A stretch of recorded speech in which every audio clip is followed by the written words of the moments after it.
ada muridnya namanya Ki Lontang. Ki Lontang ini waktu diinterogasi antara lain yang diucapkan itu, bukan Ki Lontong ya. Kamu ngerti ini Ki Lontong. Oke, nanti jadi stand up.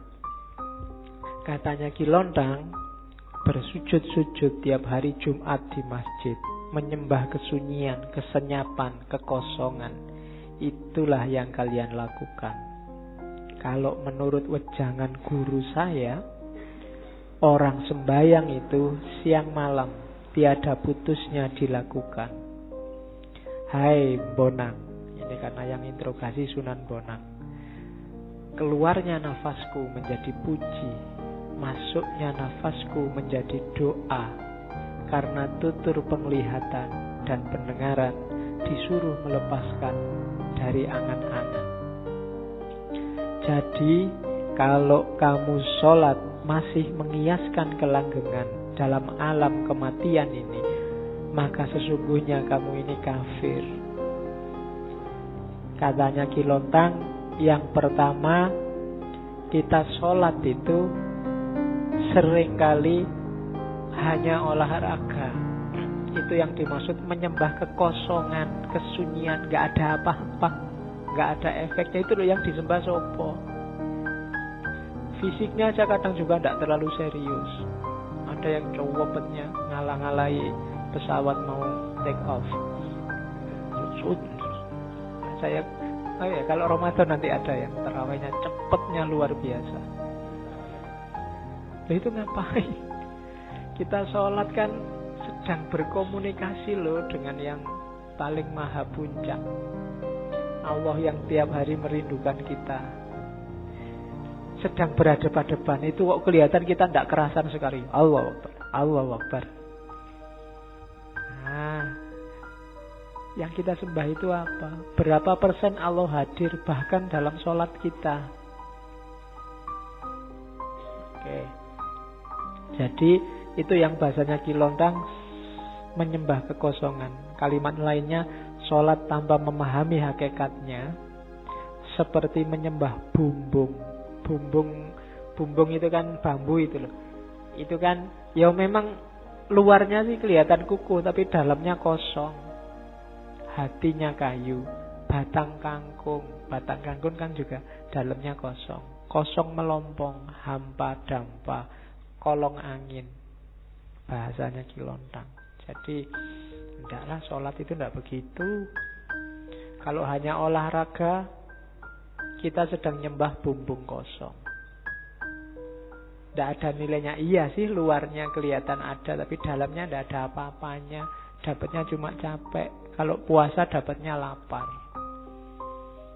Kalau guruku, katanya Ki Lontang, tiap detik kehidupannya adalah sholat. Makanya tadi saya bilang enggak, para wali itu justru mereka yang maniak ibadah, maniak syariat, tapi tidak berhenti di syariat. Syariat itu hanya wadahnya, lantarannya untuk naik ke wilayah yang lebih tinggi, dan puncaknya adalah bertemu dengan Allah. Terus ada lagi sindiran, sholat yang mencuri katanya. Apa sih sholat yang mencuri itu? Di serat Sesi Jenar, pada waktu saya sholat, budi saya mencuri. Pada waktu saya zikir, budi saya melepaskan hati, menaruh hati pada seseorang. Kadang-kadang menginginkan keduniaan yang banyak, lain dengan zat Allah yang bersama diri. Jadi sholat dan semua amal ibadah itu kan semacam permintaan Allah untuk kita lakukan. Harusnya demi Allah. Tapi kita melakukan banyak sekali ibadah tidak demi Allah, tapi berpamrih kayak tadi. Pamrihnya macam-macam, bahkan banyak yang keduniaan. Barang siapa sholat jamaah Isya dan subuh tanpa terputus, maka rezekinya akan dan kita rajin sholat Isya dan subuh tanpa putus, ngincer apa? Rezekinya lancar.